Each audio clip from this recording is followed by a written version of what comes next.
Okay, let's get one point straight. What I'm talking about here is concepting digital products, software projects, building apps, web solutions, e-commerces, whatever, however you call it. I call them digital products because whatever product you build digitally to be used by people, it's digital product. Is it AR, VR, apps, glasses, wearables, whatever, digital product, okay?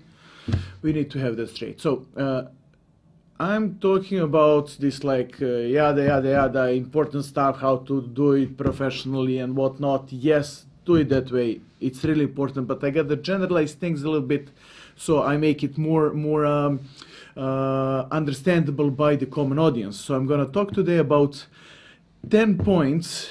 I'm just gonna say each point in one sentence very clearly that I don't have to explain it further. And these 10 points are either the points you must do or definitely must not do, it will be obvious, in order to prevent your project from failing. And there's so much more in stake too. Stay tuned, let's talk about it.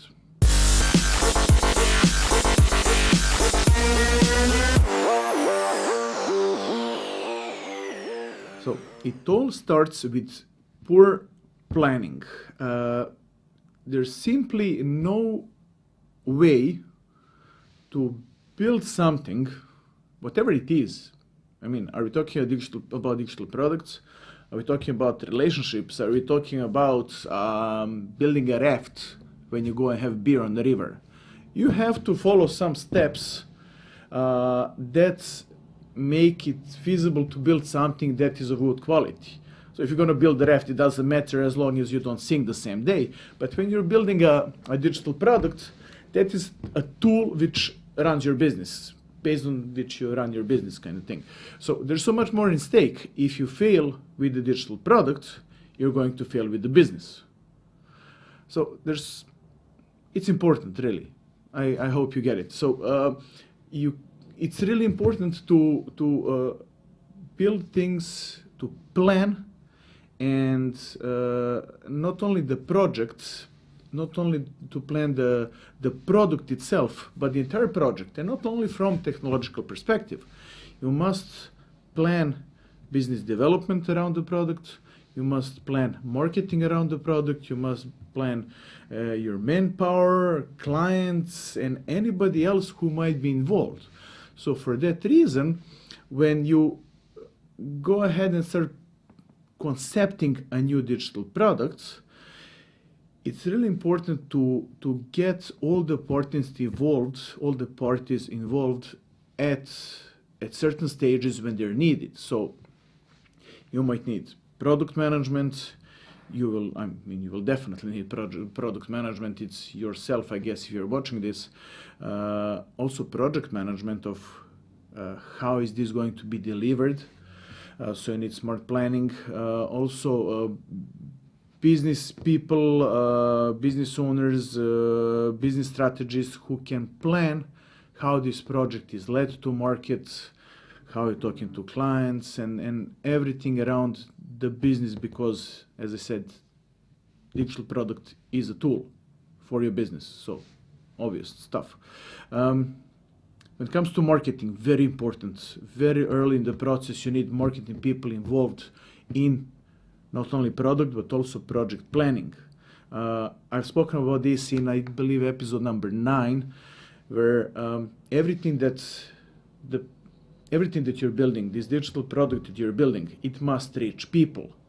Are they people who will be targeted, people who already know and are just adding value to them? You must know what is the value that you bring to those people, and you must build something that will bring them value. So if marketing people don't understand that and don't help you understand the values, then you're building something that is not correct. So let's cut it short. I'm jumping straight up to those 10 points, okay? Anyway, point number 1, do not build a product only based off designs.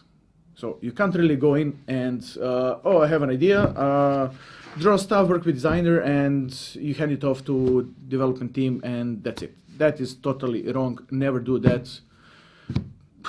Trust me. Second thing, yeah. Actually, you said two things. One is never start off with designs. Second thing is never build simply off designs. Okay, we got two things covered. Third thing,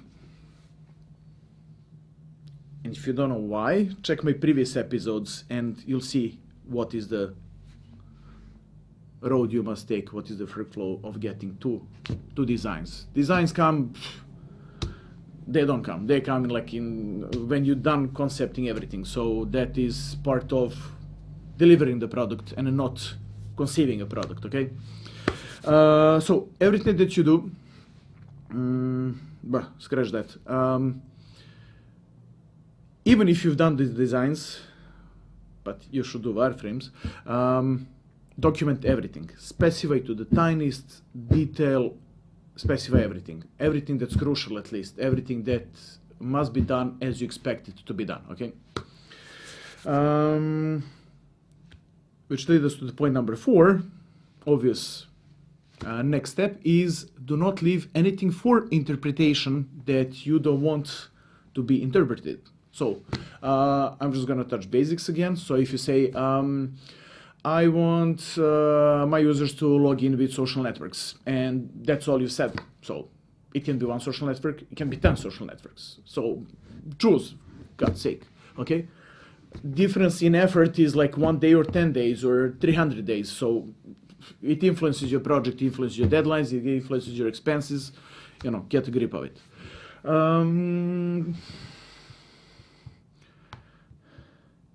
As I said, 2 points coming together.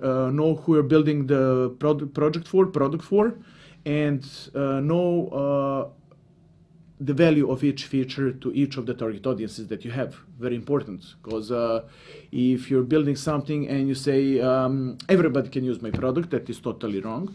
And if you know who you're building it for and don't know why, just assuming or guessing or not even checking and validating your idea, then I mean, yeah, you can go on assumptions. Many startups, many products are conceived based on assumptions, and that is good.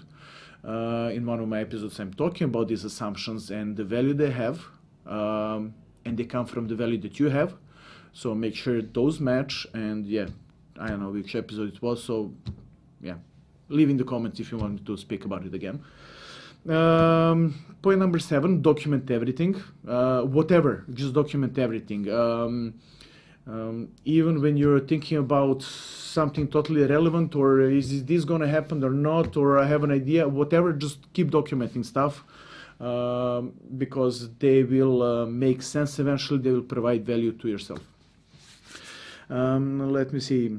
Yes, so if you've done all this, actually, if you've done all the milestones up to number 9, which I'll be talking about in some of the next episodes, don't build the product before it's estimated in terms of the effort. So if you documented everything right, you'll know how much time it's needed, what is the effort required to deliver it.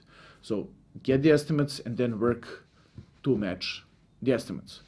Also, as you documented everything, you won't allow any party to influence what is being delivered, because you have documentation what is being delivered, you have effort estimates what's being delivered. So if for some reason project is deviating from estimates, that means somebody is influencing the estimates, influencing the functionality. So you have a use case for yourself to keep feasibility of project being delivered as specified, okay? Yeah. Keep collecting and analyzing data at any stage of the process. Usually the new products, in most cases, are based on assumptions. And if you don't collect and analyze data, you will fail because you can't validate your assumptions and you can't turn them into something that's solid.